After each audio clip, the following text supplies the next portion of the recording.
Live from New Delhi, you're watching DD India, India's voice to the world. This is Sports Pass with me, Deepika, coming up in the next half an hour.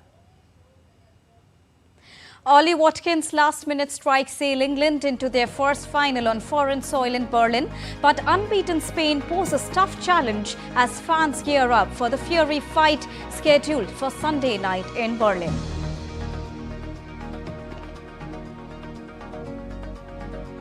Colombia set up title clash with Argentina in Copa America, edges out Uruguay by 1-0 in the semi-finals. In tennis, semi-finals kick off in Wimbledon from today onwards. Alina Rybakina to face Barbara Krejcikova. In second encounter, Paulini to face Vekic. And India leads 5-match T20I series by 2-1 against Zimbabwe at Harare. Washington Sundar's 3 wickets restricted Zimbabwe, helping India win by 23 runs in latest T20 encounter.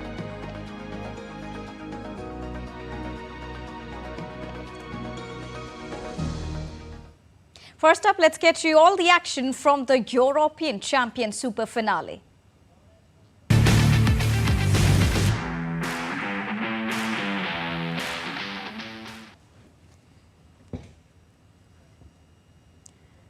Well, England will face Spain in the Euro 2024 final on Sunday after the Three Lions secured a late 2-1 victory against the Netherlands in Dortmund.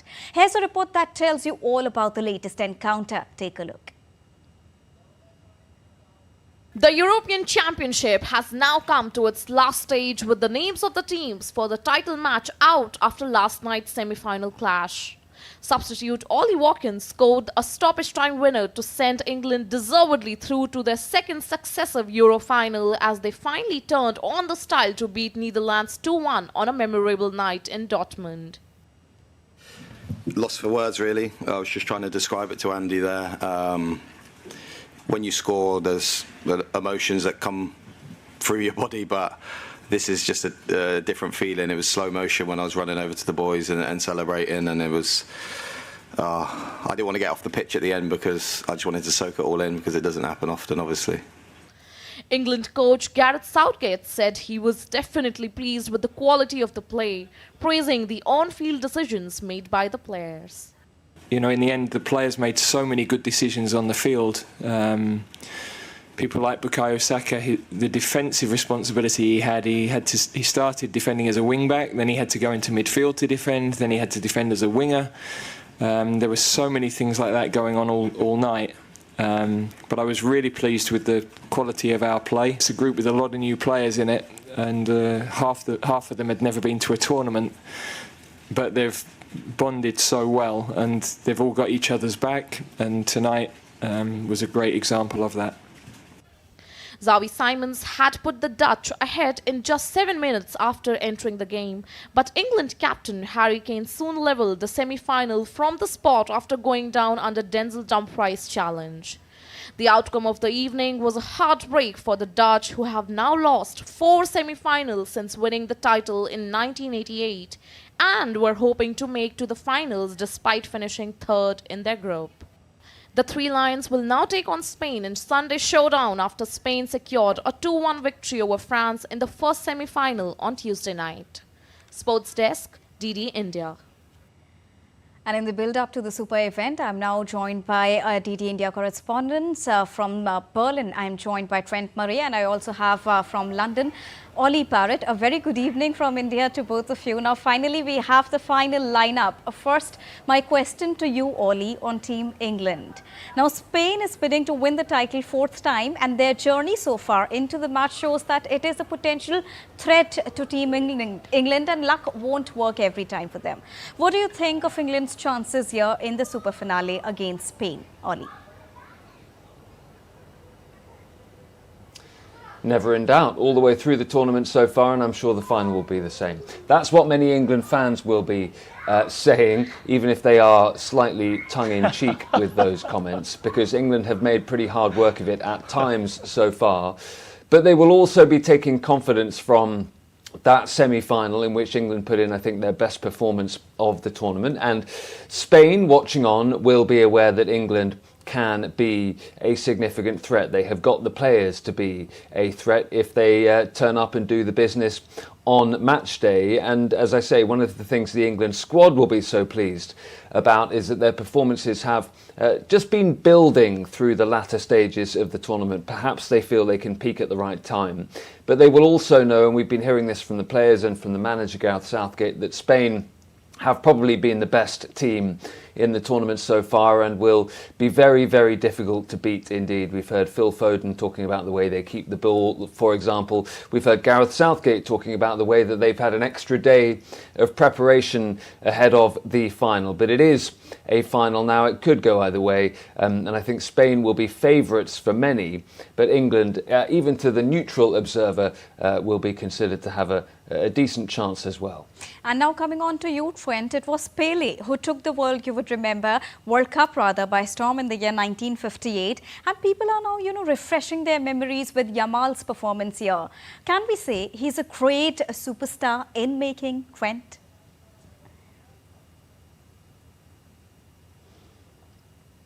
Extraordinary moment for Lamine Yamal, wasn't it? 16 years old and he scored that goal in the 21st minute against France. They were already 1-0 down to the French, and he said in the post-match interview that he knew it was a difficult moment. He didn't give it much thought and he did manage to sink it in the net. He now becomes the youngest ever goal scorer in the European Championship tournament's history, and an extraordinary moment really for him. His teammate Olmo then scored again in the 25th minute, and that's really what sealed the deal for Spain. They have been playing extraordinarily well, and we saw that again in Munich when they played the French. And I think for Lamine Yamal, in many ways, he may just be 16, but he almost looks like a veteran out there playing with his teammates. So he'll be hoping to try and bring a little bit of that magic come Sunday. It's worth noting as well, he actually turned 17 on Saturday. It's his birthday. I don't think we have any guesses over what he'll be hoping to get as his birthday present this year.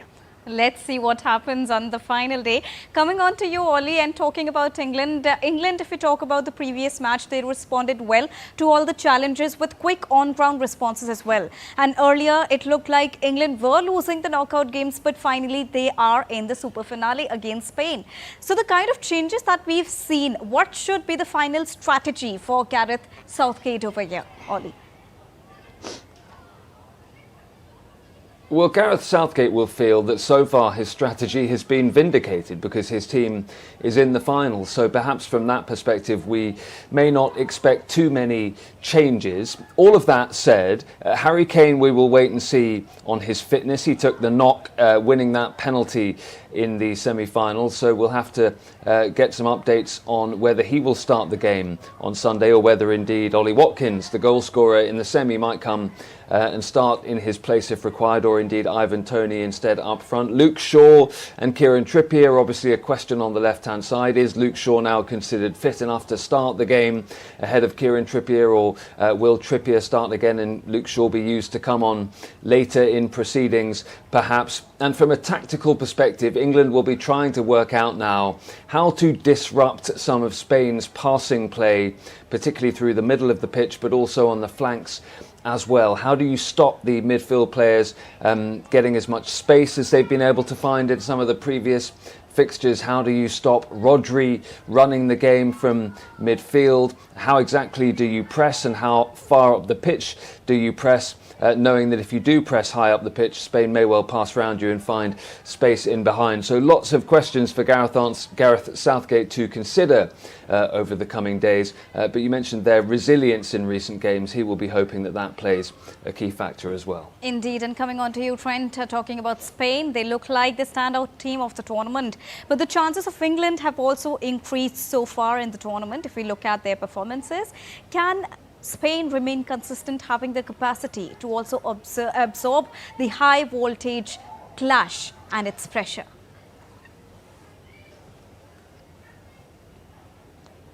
Yeah, look, I mean, Spain has taken really the hardest possible road here to Berlin. I mean, to get to this final, they've taken out Italy, Croatia, Germany, France. I mean, these are some of the real titans of European football. They've been playing incredibly well. This is their longest winning streak since 2010, their first final since 2012. And I think that they have shown on the pitch that all of that preparation and work and strategy is clearly paying off for them.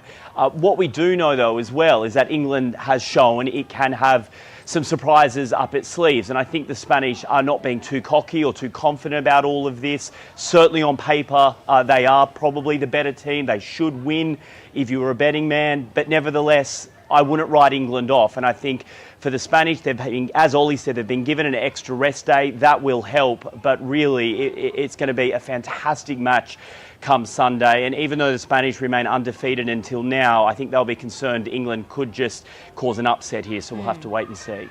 Now, both of you, because England, Ollie is a diehard fan of England, and Trent is also following a lot on Euro, and he's been following and supporting Team Spain also. A very quick question last. Ollie, when we talk about Team England, what is that one thing that you would have, having been given a chance, you would like to add for Team England ahead of the super finale?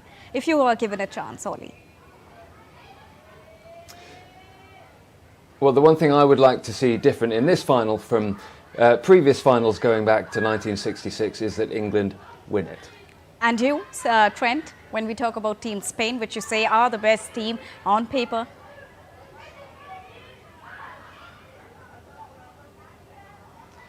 Yeah, look, I don't think I'm in any position to be giving Spain advice right now. They are clearly doing something right.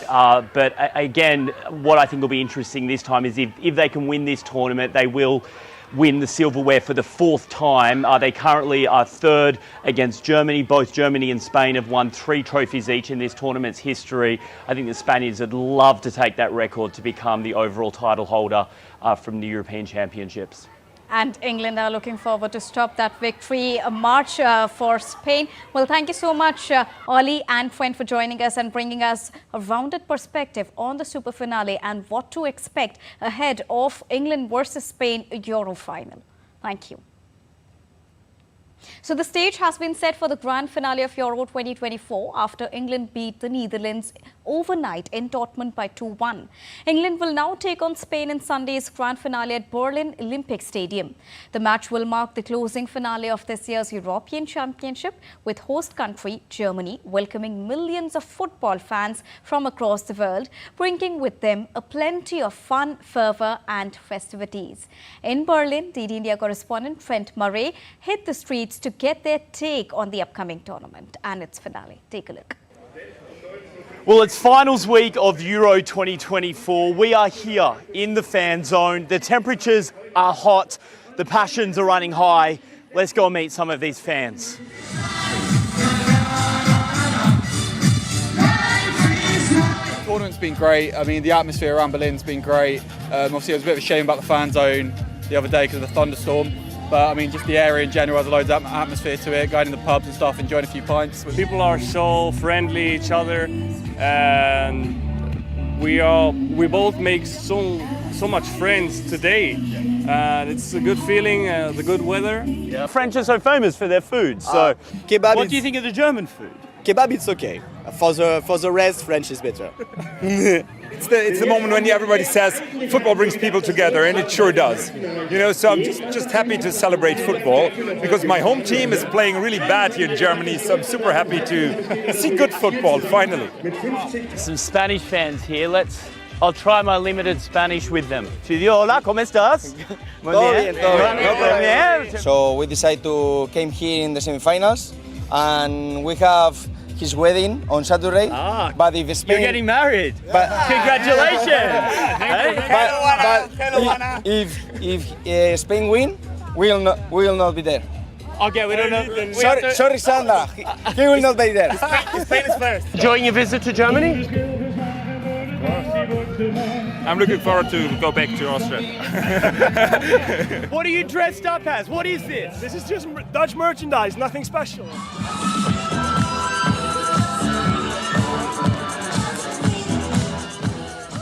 Well, that is a snapshot of some of the fans which have been here for Euro 2024. There's been more than 2.5 million visitors here in Berlin alone, and I think regardless of who raises the silverware come Sunday, most of those fans will agree that this has been a tournament that they won't forget, one where they've come together not just for the love of football, but also where they've made a few new friendships in the process.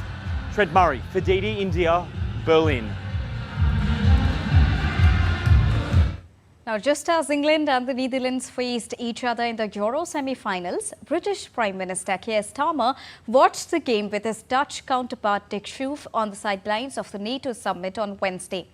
Starmer shared a video of the two leaders watching the game in Washington when England scored the equaliser via a penalty spot.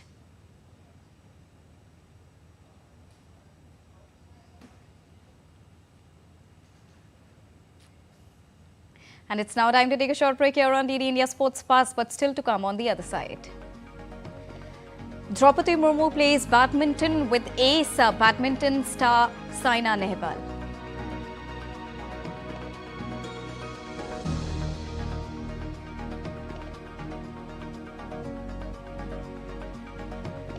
Australian pacer Mitchell Starc expresses his displeasure at being dropped for the crucial T20 World Cup Super 8s.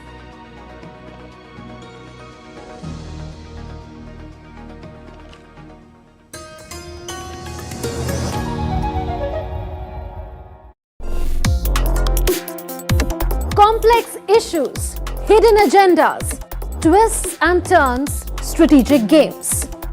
We think all dots are linked, we just need to connect them. Join me every week as I connect the dots to unravel hidden designs in statecraft, mysteries and decode issues that matter to you. Watch Connecting the Dots with me at these times on DD India.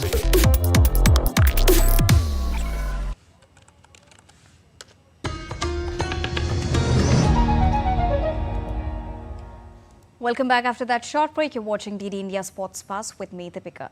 Time now to get you all the latest from Copa America as well. Well, 10-man Colombia defeated Uruguay by 1-0 to reach the final of Copa America for the first time in 23 years after an ill-tempered semi-final on Thursday. A 39th minute Jefferson Lerma header sealed victory for the Colombians, who will now face holders Argentina in Sunday's final in Miami. Uruguay dominated possession in the second half, and veteran striker Luis Suarez nearly equalized when he hit the post, but Colombia bravely held on for a famous victory and will play Argentina in Sunday's final. Uruguay will also play Canada a day earlier in the third-place playoff. Lorenzo Musetti moved into his maiden Grand Slam semi-final by outlasting American 13th seed Taylor Fritz by 3-6, 7-6, 6-2, 3-6 and 6-1 at Wimbledon on Wednesday. After holding in a tight first game, Fritz seized the early break for a 3-1 lead when Musetti netted a backhand before the American consolidated the advantage in the next with a powerful forehand winner to set the tone for the first set. However, the 25th seeded Italian's bid to join compatriot and world number 1 Jannik Sinner as a major champion this year faces a massive hurdle as he faces 7-time All-England club champion Novak Djokovic in the last 4.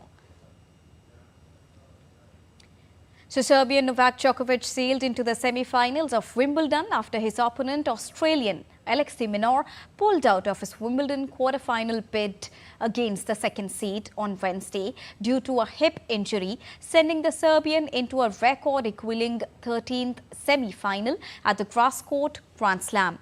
9-seed de Minaur sustained the injury on Monday at the end of his victory against the Frenchman Arthur Fils.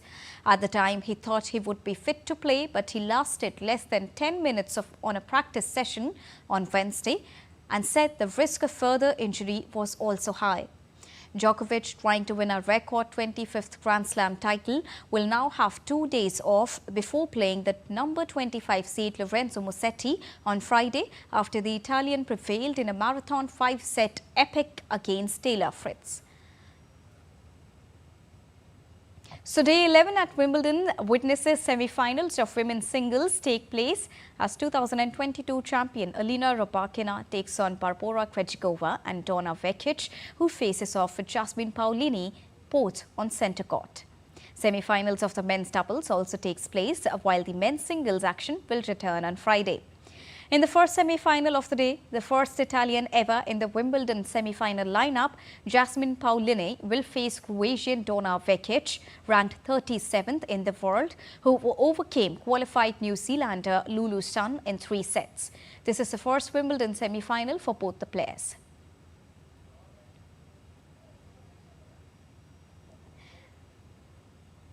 In the second semi-final, Alina Rybakina takes on Barbora Krejcikova. Her quarter-final opponent, Alina Svitolina, had been playing very well heading into their clash, but Rybakina looked near unstoppable against the Ukrainian. It will take a special effort for Krejcikova to stop Rybakina's power, but she did a good job in defusing Yelena Ostapenko in the quarter-final and will take confidence from that victory. The Rashtrapati Bhavan's badminton court witnessed a thrilling match on Wednesday when President Draupadi Murmu played with ace badminton player Saina Nehwal.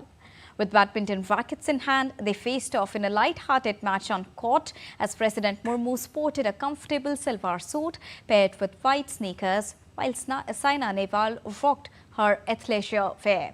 Social media was abuzz with admiration, noting that President Murmu is herself a skilled player.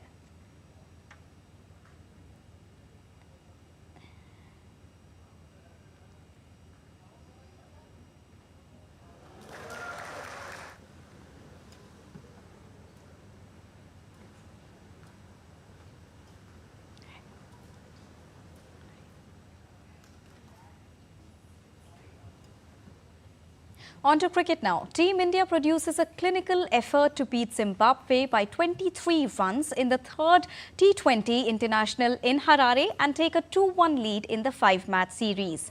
Skipper Shubman Gill top scored with 66 of 49 as the men in blue posted 182 for 4 in 20 overs. Ruturaj Gaikwad too played a crucial knock of 49 of 28 balls. For Zimbabwe, Sikandar Raza and Blessing Muzarbani scalped 2 wickets each. During Zimbabwe's chase, Washington Sundar returned figures of 3 for 15 in 4 overs to restrict the host to 159 for 6. The 4th T20 between India and Zimbabwe will be played on Saturday. Well, Australian pacer Mitchell Starc has expressed his displeasure at being dropped for the crucial T20 World Cup Super 8 match fixture against Afghanistan in the Caribbean, saying he was not one bit amused by the team management's decision. The 2021 T20 World Cup champions suffered a shocking 21-run loss to Afghanistan, which dealt a massive blow to Australia's chances of making it to the semi-final round. The left-arm speedster was forced to make way for left-arm off-spinner Ashton Agar as the team management thought the surface at Arnos Vale in St. Vincent and Grenadines would assist the spinners more compared to the seamers. Mitchell Starc bagged 5 wickets in as many games during the ICC Men's T20 Cricket World Cup in the USA and West Indies. The left-arm speedster was the 4th leading wicket taker for Australia in the tournament. Well, England fans went through a roller coaster of emotions on Wednesday as their side reaches consecutive Euro finals. Fans erupted at each goal with songs being shouted across Berlin Centre, enjoying a memorable night in Dortmund.